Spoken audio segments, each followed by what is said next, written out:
Baik,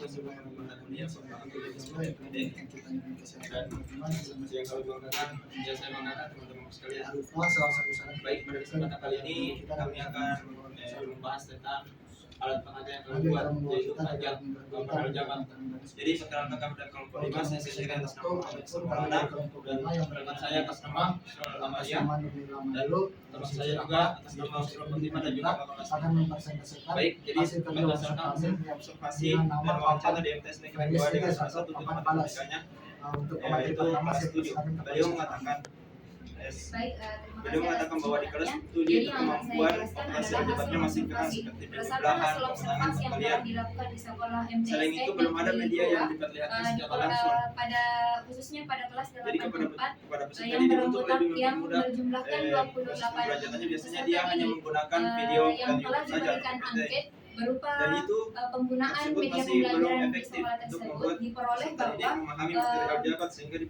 masih kurangnya penerapan atau penggunaan media pembelajaran berupa alat peraga di sekolah tersebut, khususnya pada pembelajaran matematika.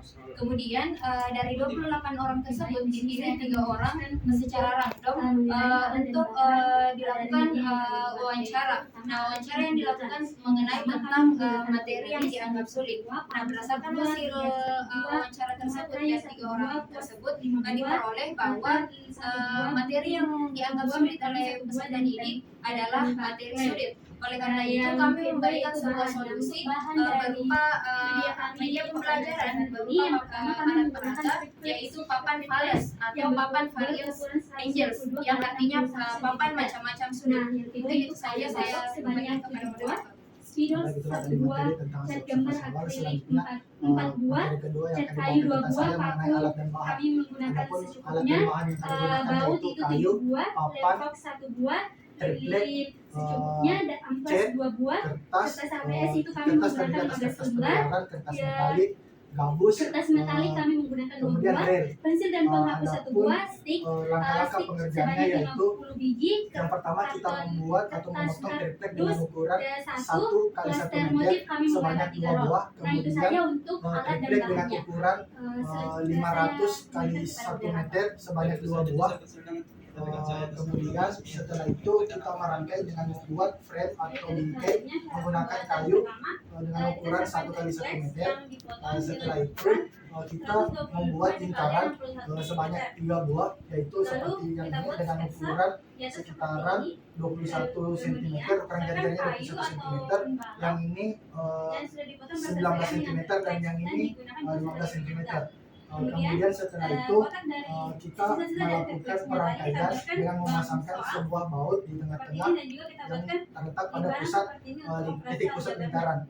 Setelah itu kita merangkai kembali triplek yang berukuran 1 meter kali 500 cm itu menjadi tempat pemasangan materinya seperti pada bagian ini. Kotaknya terdiri dari stick, kita tempel-tempel. Setelah itu kita melakukan pembuatan kakinya. Ukuran kaki itu terdiri berukuran sekitaran 2 meter sebanyak 2 buah. Mungkin itu saja dari saya. Saya serahkan lagi kepada pemateri ketiga. Baik, terima kasih atas kesempatan yang telah diberikan. Nah, di sini saya akan menjelaskan mengenai penggunaan papan fals ini. Di sini kita bisa melihat dalam penggunaan papan fals.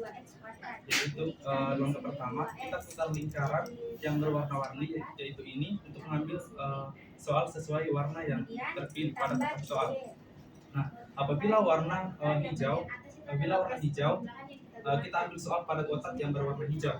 Nah, begitupun dengan apabila kotak berwarna orange, maka kita ambil kotak yang berwarna orange untuk soalnya. Nah, kemudian untuk yang berwarna pink, kita ambil soal pada kotak yang berwarna pink, dan yang biru kita ambil soal pada kotak yang berwarna biru. Nah, kemudian untuk yang kedua kita baca soal yang telah diambil dari kotak tersebut. Nah, kemudian kita kerjakan soal dengan menggunakan papan fals. Dan yang keempat kita gunakan lingkaran 1 untuk menyelesaikan soal terkait dengan menentukan besar sudut. Nah, kemudian yang kelima kita gunakan lingkaran yang kedua ini untuk menyelesaikan soal terkait dengan nilai-nilai sudut istimewa. Nah, Kemudian yang keenam, kita tarik papan di bagian Wih, belakang, gantian yaitu nih. sebelah kiri dan sebelah kanan. Sebelah kiri dan sebelah kanan untuk melihat materi macam-macam sudut yang digunakan untuk menyelesaikan soal. Nah, jadi kemudian untuk yang ketujuh, untuk materi transversal dua garis, yaitu ini dari 4 model yaitu huruf C, F, X, dan Z. Jadi di sini saya akan menjelaskan yaitu untuk keempat model ini menggunakan transversal dua garis, yaitu untuk huruf Z, di mana huruf Z yaitu yang pertama adalah di sini kita gunakan untuk melihat hubungan sudut yang saling berseberangan dalam dan berseberangan luar. Nah di sini untuk berseberangan dalam, di sini untuk yang berseberangan dalam yaitu 3 dan 6, kemudian yang berseberangan dalam juga 4 dan 5. Nah kemudian untuk yang berseberangan luar yaitu 1 dan 8 dan 2 dan 7. Nah untuk langkah pertama kita letakkan model pada papan sehingga garis pada model berhimpit pada papan. Himpit pada papan. Nah di sini untuk berseberangan dalamnya sama. Jadi kita kemudian kita putar untuk melihat sudut yang samanya sebesar 180.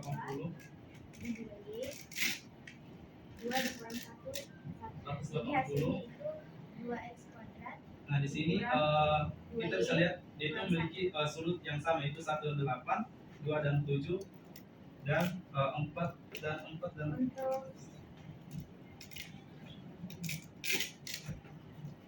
jadi kita bisa lihat dia itu memiliki sudut yang sama. Nah kemudian untuk yang kedua yaitu huruf C yang digunakan untuk melihat sudut yang sepihak dalam dan sepihak luar. Itu saja dari kelompok kami semesta. Oke. Oh presentasinya berapa tadi? Harusnya kemarin yang dikasih di situ. Kasih Nah, kemudian untuk yang ketiga adalah huruf X yang digunakan untuk melihat sudut yang bertolak belakang. kertas begitu jadi bisa X. menulis sampai paham. Dari sini Ya kan dari sini untuk yang bertolak belakang yaitu 1 dan 4, 2 dan 3, terus yang kedua tadi 5 dan ada 8, ya 6 dan 7. pengurangan Kemudian, bagian dengan Langkah pertama kita tadi yang letakkan disampaikan model pada papan sehingga garis pada model berhimpit pada tapi papan. apakah satu soal tadi itu bisa digunakan dengan menggunakan operasi? Kemudian kita putar 180 derajat. Jadi soalnya tensinya sudah dicoba tidak satu soal. Di sini kita bisa lihat bahwa cara operasi jumlahnya dan 1 dengan 4 sama, 3 dan 2 sama. coba kalau yang perkalian pembagian bisa tidak? Dan 1 dengan 4. Dan bisa kalau perkalian. Nah kemudian untuk langkah yang terakhir yaitu Coba berarti soalnya digunakan. lihat sudut yang saling Jadi sederhana. tergantung dia apa Tergantung soal yang diambil. Coba ya satu Itu variabel coba. 1 dan 5, 2 dan 6, 3 dan 7, dan 4 dan 8. Nah kemudian kita letakkan model pada papan sehingga garis pada model berhimpit pada papan.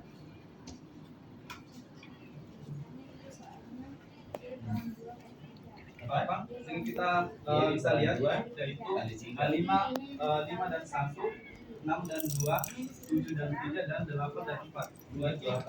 Besar sudut yang sama. Mungkin cukup sekian yang bisa saya jelaskan. Saya kembalikan ke moderator. Itulah kami presentasi mengenai transversal dan penggunaan. Pada selanjutnya materi tentang penggunaan contoh soal kepada saudara yang analis. Baik, terima kasih atas kesempatan yang diberikan kepada saya. Jadi ketika kita men-spin lingkaran yang pertama ini dan mendapatkan Minus 2 dikali 3. Ini minus 6. berapa? Nah,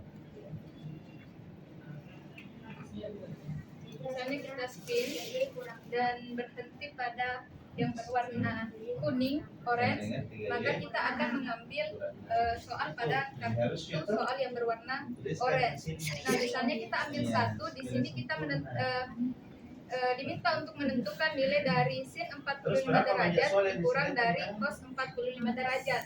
Nah, sesuai dengan langkah-langkah yang tadi, kita gunakan lingkaran yang ketiga ini untuk menentukan sudut istimewa. Jadi kita putar, ini merupakan panah yang kita gunakan, jadi kita putar sebesar 45 derajat Jadi nanti pas siswanya sehingga muncul sudut istimewa dari sin 45 derajat, yaitu 1/2 akar 2 dikurang dari cos 45. Nah, kebetulan di sini cosnya sudah menunjuk 45 derajat, jadi 1/akar 2 dikurang 1/akar 2 itu hasilnya 0. misalkan nih misalnya ininya apa Soal selanjutnya, misalnya kita putar lagi Y-nya itu dan sebagai berhenti apa? pada Y. kotak yang berwarna pink. Itu di mana Jadi kita ambil keterangannya? soal pada kotak soal warna pink. Iya, harusnya kan tidak. Nah, di sini Ini kan belum tentu soalnya suatu itu ada berapakah kok. besar Misalnya sudut nggak pilih bom refleks di dari sekolah sudut tidak ada kumpul kok. yang besarnya Berarti yang mau 160 menggunakan derajat. ini dia tidak paham apa itu X, apa itu Y, apa Jadi X pangkat di 2 sini misalnya. terdapat Toh, materi terkait gimana dengan para sudut X, refleks, gimana di para mana ada Y-nya. sudut Jadi lancip, apa yang Anda sudut tuliskan di dan situ sudut berarti kumpul, harus di mana sudut refleks jelas itu tentang besarnya tulisannya. lebih setengah yang putaran, siswa kurang kan dari pahami satu kalau putaran. kosan itu kan nilainya Jadi tetap. sudut refleks Di itu sini berlaku berada di tidak? kuadran 3 dan 4. Nah, di sini kita diminta untuk menentukan besar sudut refleks dari sudut kumpul yang besarnya 160 derajat. Jadi kita putar ini sebanyak 160 derajat. Jadi untuk menentukan sudut refleks dari 160 derajat, sesuai dengan materi yang ini, kita kurangi 360 derajat dikurangi 160 derajat adalah 200. Jadi besar sudut refleks dari sudut kumpul yang besarnya 160 derajat adalah 200 derajat. Yang di dalam konteks Sekian dari saya berikan.